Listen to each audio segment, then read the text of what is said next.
Live from Innovation Park on the campus of Penn State University, this is PSN News. It's Tuesday, March 16th. Tonight we'll tell you all you need to know about a barn fire in Reedsville, as well as the Bryce Jordan Center becoming a COVID-19 vaccination site. We also have an update on the $27 million settlement between Minneapolis and the George Floyd family, along with entertainment, sports, and weather.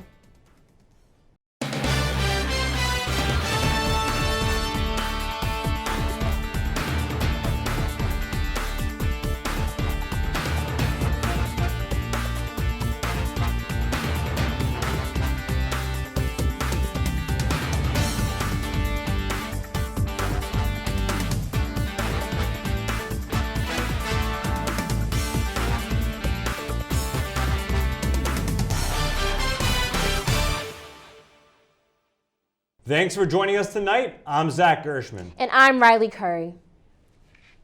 The Bryce Jordan Center, home of Penn State men's and women's basketball, thon, and other university events, will now serve as a COVID-19 vaccination center. Earlier this week, vaccines began being administered to Center County residents in the BJC. The goal of making the arena a vaccination site is to help local residents receive the vaccine and lower infection rates in the region. Appointments for the vaccine are beginning to fill up, and only people on the CVIM waitlist will be allowed to schedule an appointment. Penn State's President Eric J. Barron will now be conducting webcasts to update the Penn State community on pandemic-related issues in regards to the university. The first one is set to air on March 31st. Penn State students, faculty, and families are encouraged to submit COVID-19 related questions to President Barron via anonymous online form. Barron plans to release a series of webcasts throughout the remainder of the semester. 70 COVID-19 cases were reported in Center County, with 53 of them coming on Sunday.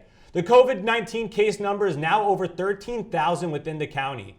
15 patients are being treated for COVID in Mountain Indy Medical Center. There was only one new death reported in Center County by the DOH, bringing the total to 214. Vaccines are still being distributed across the region, and over 32,000 people having received the first dose. Health Department data shows that 20,007 people have been fully vaccinated. The Commonwealth now has over 950,000 cases and under 1,500 hospitalizations. 2 teenage boys are currently facing felony charges after burning down the Biden barn in Reedsville, PA. According to police reports, this past Saturday night, 4 teenagers went on a joyride to gather diesel fuel from their local sheets. The night ended in 2 of the teens burning down private property and committing felony arson. The 80-year-old barn was transformed into the Biden barn during the 2020 presidential race due to the owners noticing an increase of Biden-Harris signs going missing in their neighborhood. Since Saturday's fire, $20,000 has been raised to rebuild the barn. The 15-year-old suspect in question is being held in a juvenile detention center, while 19-year-old suspect Michael R. Kaufman is currently being held on bail in the Mifflin County Prison. It's officially been over a year since remote learning began at Penn State. However, the university recently announced its plans for a completely in-person semester in the fall. Field reporter Gabrielle Triolo spoke with some members of the Penn State community about their experience with remote learning. 1 year ago, Penn State switched to remote learning for most of its classes. While some classes are being held in person, most of the classes are being held over Zoom. Professors and students have had to adjust to these new changes and change their ways of learning. Penn State has also announced that they plan on going in person again this fall. Students and professors both will have to readjust their learning and their teaching styles. Freshman Christopher Facenda says he can't believe it has already been a year since we went to remote learning. He says he's excited about the possibility of going in person next semester. It's really awesome to see that it's coming to an end, even with vaccines and things being able to reopen, whatever, and having classes in person next semester. But I'm really excited to go in person because you can be with your peers and hear them in person. It's more part of the college experience I feel like we've been missing the past year. Many students and professors are looking forward to what the future holds and the potential to go in person. Sophomore Megan Starr says the adjustment to remote learning was not easy at first. She says that even though it was a difficult transition, she is now used to these changes and will have to readjust to going back to in-person classes. I feel like a year ago it was a really hard adjustment because we've never done it before. But I feel like now that a year's passed, I've gotten used to it, and it's going to be really hard to go back to in-person. For PSN News, I'm Gabby Triolo. Coming up next, Kaylee Grew will bring you the latest in entertainment after this week's weather report.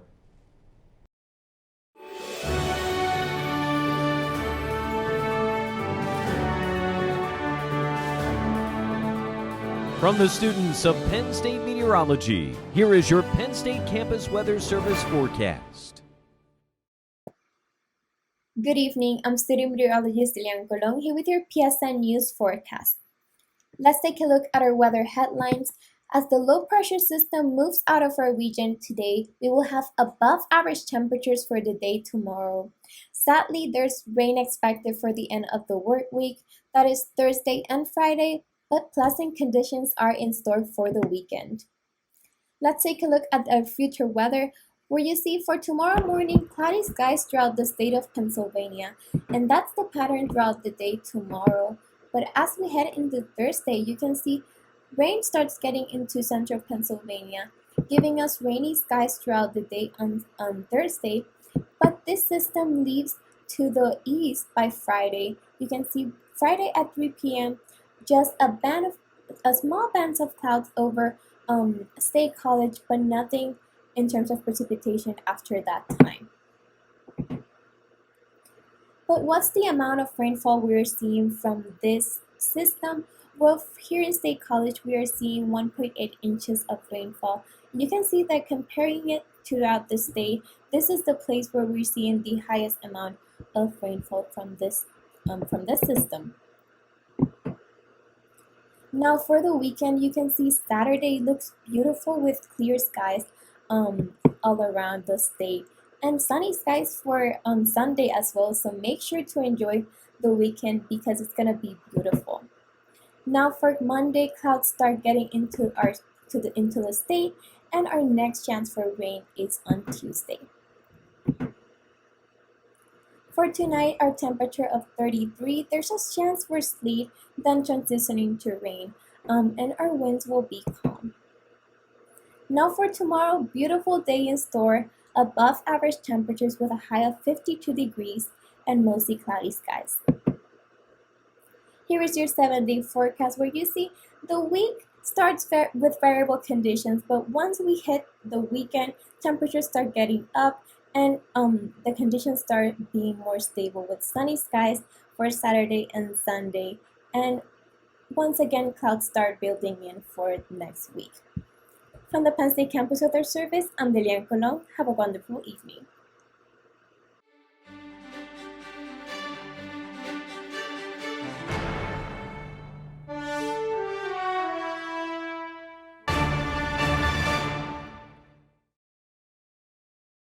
Welcome back to PSN News. I'm Kaylee Grill with your entertainment update. Governor Tom Wolf announced yesterday that gathering limits will be increased and more coronavirus restrictions will be lifted for restaurants and other businesses starting on April 4th. Indoor dining capacity will be raised to 75% for self-certified restaurants. Those that are not self-certified will remain at 50%. All restaurants can resume bar service and alcohol service without food purchases. There will be no more curfew for removing alcoholic drinks from tables. Other businesses, such as gyms, entertainment facilities, and personal service facilities, can raise their capacities to 75% too. For indoor events, the maximum occupancy will be 25% regardless of venue size, while outdoor events will allow for 50%. Governor Wolf encourages mask wearing, social distancing, curbside pickup, and takeout at restaurants despite the recent news. The Penn State Berkey Creamery is kicking off its annual Flavor Madness bracket to crown the 2021 Creamery Scoop Champion. This year, it will run from March 15th through April 9th. Every year, the Creamery puts 16 of its staple ice cream flavors head-to-head in a bracket-style tournament. Voting opens at 10 a.m. on Monday and closes noon each Friday. All participants will receive discount codes to use for online orders. One weekly winner will receive 6 free pints shipped to their door. For 5 days after the Scoop Champion is announced, the flavor will be available for a discount at the Creamery and on their website. Last year's Flavor Champion was Death by Chocolate. The 62nd Annual Grammy Awards took place on Sunday night and was hosted by The Daily Show's Trevor Noah. Beyoncé broke the record for all-time wins by a woman and any singer, male or female, with 28 Grammys when she was awarded Best R&B Performance for Black Parade. Before the show aired, Beyoncé and her 9-year-old daughter, Blue Ivy Carter, won the Best Music Video award for Brown Skin Girl, making Carter one of the youngest Grammy winners in history. Rapper Megan Thee Stallion snagged the award for Best New Artist. The rapper and Beyoncé made history as the first pair of women to ever win Best Rap Performance with the remix of Megan Thee Stallion's song Savage. The remix also took home the title of Best Rap Song. Taylor Swift's album Folklore won Album of the Year. Swift became the first woman to win the award 3 times. The record of the year went to Billie Eilish's Everything I Wanted. The award show was joined by performances from Harry Styles, Dua Lipa, Megan Thee Stallion, and Cardi B. Penn State Student Programming Association recently held a virtual Q&A featuring SNL's Pete Davidson, moderated by his fellow cast member Alex Moffat. Our field reporter Chloe Mesagaitis has the story. Anecdotes, stories, jokes, and memories. Saturday Night Live's Pete Davidson revealed all of that and more as he spoke to Penn State students Tuesday night during a virtual sit-down conversation hosted by Penn State Spa and moderated by fellow SNL cast member Alex Moffat. Davidson, a comedian, actor, writer, and producer known for his appearances on Saturday Night Live, as well as his recent film The King of Staten Island, spoke to Penn State students about his many experiences in the field of entertainment and elaborated more on his personal life. Davidson spoke more about his rise to fame and booking Saturday Night Live at just 20 years old. Students were super excited to ask questions via a virtual chat box, and we're very excited to have somebody like Davidson from the entertainment industry here to talk to Penn Staters. One student, Kristen Gamelli, said she loved how Penn State SPRA brought in a big name like Davidson and believes these virtual format events give students the opportunity to attend these highly publicized conversations. I'm really glad SPA was able to bring in big names from like Pete Davidson in the comedy industry, especially virtual. They did a great job because when it's in person, it's so hard to get tickets and it limits students that can go. But SPA did a great job of making it virtual and everyone was able to go, and they did a great job of facilitating the event, and I'm really excited that I won. Penn State SPA, which stands for Student Programming Association, brings students comedians like Davidson to large-scale concerts and has continued to do so during the COVID-19 pandemic, bringing in big names like YouTuber David Dobrik and Grammy Award-winning artist Leslie Odom Jr. Penn State SPA rep Paulina Rodriguez says she is proud of how the organization has continued its growth during this very unconventional time. We just want to bring entertainment and we just want to keep Penn State students happy with the people we bring. So extremely proud of what we have been able to be doing this semester. Rodriguez says she hopes to continue bringing big names like Davidson to Penn State in the future, regardless if they are held in person or virtually. For PSN News, I'm Chloe Mesagaitis. That was your entertainment update. Stay tuned because after the break, Kelly Warner will bring you the latest from the world of sports. Welcome back to PSN News. I'm Kelly Warner with your sports update. Penn State basketball has a new head coach. Purdue assistant Micah Shrewsbury will take over the reins after officially being named the next head coach for the Nittany Lions on Monday night. Shrewsbury's experience ranges from the collegiate game to the pros, including 3 seasons under Brad Stevens at Butler. Shrewsbury had a helping hand in leading the Bulldogs to back-to-back national championship game appearances. He also worked with Stevens for 6 years with the Boston Celtics, then most recently served as associate head coach at Purdue. Following the hiring, several players entered the transfer portal, including seniors Jamari Wheeler and John Hara. The 2 players were leaders of the locker room for interim coach Jim Ferry's squad all season, with Wheeler even being added to the Big Ten All-Defensive Team and Hara being an honorable mention for the All-Big Ten Team. Trent Buttrick and Isaiah Brockington are also seeking grad transfers, and sophomore Seth Lundy and the team's leading scorer Myron Jones entered the portal as well. All of this comes after a roller coaster season for the Nittany Lions that began with the resignation of longtime head coach Pat Chambers and ended with a heartbreaking loss in the Big Ten Conference Tournament to Wisconsin. Penn State, under the guidance of head coach Cael Sanderson, will be sending 9 wrestlers to the 2021 NCAA Wrestling Championships on March 18th through the 20th in St. Louis, Missouri. The Nittany Lions will have 4 top 4 seeds at the event and will be sending 5 freshmen and sophomore to the tournament as part of its 9-man group. The young 2021 squad gave it their all in the Big Ten Championships a week ago, but fell short to Iowa. Penn State has won 8 of the last 9 NCAA championships since Sanderson's arrival to Happy Valley. The Nittany Lions are looking to add their 10th NCAA title. Saints quarterback Drew Brees announced his retirement on Sunday, ending his prolific 20-year career. The next day, it was announced his next move would be joining the NBC Sportscast as both an NFL analyst on Football Night in America and as a game analyst for Notre Dame football. He'll also have a role in other NBC sports events, including the Olympics. Brees said, quote, "I'm excited to stay very closely connected with the game of football. It's been such an important part of my life, and I continue to be able to talk about it and show passion for it and bring my kids along for the ride as well and let them be a part of some of those special moments," end quote.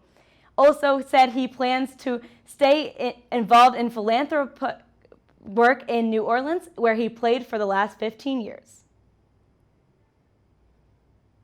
That was your sports update. This week, our interview anchor, Juliana Turdo, spoke with Ethan Steiger, the CEO and co-founder of State College's new Vibe coffee company shop. Take a look. As we all know, coffee is a prime source of fuel when it comes to college students. Lucky for the Penn State community, there's a new coffee shop opening named Vibes. Today, I have the opportunity to speak with Ethan Steiger, who is the CEO and the co-founder of the Vibe Coffee Company. Hi, Ethan. Hello. So what inspired you to open your own small business? Yeah, so I love coffee and I love interacting with people. So owning a coffee shop one day and just being able to interact with people and deal with coffee on a daily basis was just really a dream to me. And thankfully it became something that was actually able to happen, and here we are today. That's awesome. So why did you choose State College as your location for your coffee shop? Yeah, so I'm from Philly, and I have nothing against Philly, but I've been visiting State College ever since I was a little kid, and I actually just graduated from Penn State. So this place has definitely just become a huge part of my life. Love the vibes. You just have all these beautiful mountains around you and parks and forests and stuff. But inside of it, you just have a lot of fun stuff going on as well. So yeah, like it a lot. For sure. I definitely agree. What are your goals that you want to achieve personally and for the Penn State community through your coffee shop? Yeah, so in terms of the community, I would say that our number one priority is just to make people happy and be caring for them in the best way possible. And of course, we're going to have some great coffee, but we just want people to step into our space and enjoy their time there and have a great experience. And then for me personally, I would say that I just want to be able to wake up every morning, head to the shop, and be able to say, man, I love what I do. Because, you know, if I'm not loving what I do, then it's gonna be tough. But I don't see that being too difficult to come by with, you know, owning a coffee shop and everything. Yeah, no, that's definitely the goal for a lot of people, I imagine.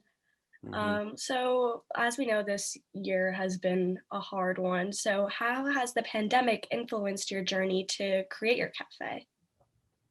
Yeah, so it's definitely caused a few hiccups, but I would say the biggest thing is that it's just given us the opportunity to kind of slow down, take a breath, and take the time that we need in terms of making big decisions. Just because, you know, whether it be just a lot of processes slowing down, you know, you could see that as a negative, but we've kind of just trying to take that as a opportunity for us. And I think it has really helped get us to where we are today, because I think we've had a lot of time to kind of make those decisions in a wise manner. So what are you planning to serve at Vibe? Yeah, so we're going to be very beverage focused. We'll have some small snack items like pastries and cookies and maybe even wraps. And yeah, so we'll have some hot and iced drinks, of course. We'll have mostly coffee items, and we'll also have stuff like chai tea and hot chocolate. So what would your favorite menu item be? Yeah. So I would say it's our drink called the Vibe, and I can't quite tell you much about it because it's a secret, but it's pretty good. Well, I'm looking forward to it. So when will your grand opening be? Yeah, so we definitely hope to be open before graduation, at least in some capacity. You know, if we're just giving samples or showing people the shop, then we'll definitely try to make that happen. But we'll for sure be open sometime late spring or early summer. And for updates on that, you can follow us on Instagram or any other social media platform at Vibe Coffee. Well, thank you so much for speaking with me today, Ethan. And on behalf of Penn State students, we are so excited to come visit Vibes for a cup of coffee and more once it opens up. Thank you so much for having me. No, thank you. The city of Minneapolis and the representatives of George Floyd have agreed to a $27 million lawsuit settlement, the largest pretrial civil rights lawsuit in U.S. history. The mayor of Minneapolis, Jacob Frey, called this agreement a major milestone as it should set an example for other communities. The Floyd family has committed $500,000 to better the local neighborhoods, according to family's attorney Ben Crump. The Minneapolis City Council also voted on Friday to have the Transforming Public Safety Charter Amendment be reviewed. The amendment proposes a new Department of Public Safety, as well as having the Minneapolis Police Department removed as a charter department and instead made of sworn peace officers. The city will be reaching out to the community to hear their opinions on how to make the city a better and safer place. According to the CDC, 109 million COVID-19 vaccines have been administered in the United States, and about 38,000 people in the U.S. have been fully vaccinated. In the last week, the CDC reported 454,073 cases of COVID-19 in the United States. Over 589 people have died in the past week from the virus. Since the beginning of the pandemic, there has been a total of 29 million cases in the United States. President Joe Biden will be back on the road next week as part of the Help Is Here tour. The purpose of traveling across the country is to educate the American public about the $1.9 trillion COVID relief bill that was recently passed. White House senior advisor Anita Dunn said they want to inform everybody of the type of benefits and reinforcements the bill provides. Pennsylvania is among the states that President Biden will be visiting, alongside First Lady Jill Biden, Vice President Kamala Harris, and Second Gentleman Doug Emhoff. Dunn assured the public, saying that ending the coronavirus pandemic is still going to be an ongoing effort from the White House. London police officers violently shut down a vigil on Saturday night. Women's activists and allies gathered at a park in London to honor and mourn the life of 33-year-old Sarah Everard, who was murdered at the beginning of the month by an officer while she was walking home. Everard's murder caused people across the UK to participate in a series of vigils on Saturday evening called the Reclaim the Streets. Organizers wanted to bring awareness to the issues of violence performed against women. The night turned hostile once London officers proclaimed that the vigil's participants were breaking mandated social distancing protocols. Officers proceeded to use excessive force to dismantle the crowds and arrested many people at the scene. Since Saturday, the mayor of London, as well as the other UK officials, have publicly condemned the actions of the officers involved. Everard's murder still holds position as an active police officer in London. And that's all for tonight on PSN News. Be sure to check us out on Twitter and Facebook at PSN News, on Instagram at Penn State Network News, and to subscribe to our YouTube channel at youtube.com/PSN News. Have a good night and stay safe, Penn State.